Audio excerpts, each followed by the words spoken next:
এটা নেন ভাই।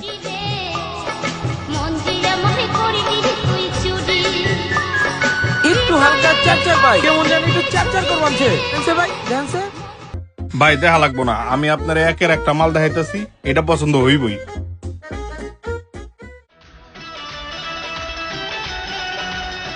ভাই এটা লন, এটা সেই একটা মাল। হ্যাঁ ঠিক আছে ভাই, সাউন্ড আছে, লাইট আছে। মালটা ঠিক আছে ভাই। 100 ভাই, সাউন্ড ভালো, লাইট জ্বলে ভাই। দামটা কত ভাই? দাম নিয়ে বাঁচবো না ভাই, মোবাইলটা দেন তো, সেট করে দিই। এটা তো দেখি আইফোন, আইফোনে তো হেডফোনের পোর্ট নাই। ও ভাই, আমার তো হেডফোনে পোর্টই নাই। তাইলে দেখলেন কে? আপনি ডাকলেন তাই। আপনি আইসেন কে? হেডফোন কিনতে। তাইলে কিনেন। আমার তো হেডফোনে পোর্টই নাই ভাই, কম কই। হেডফোনের পোর্টাই না, হেডফোন নিয়ে যায়।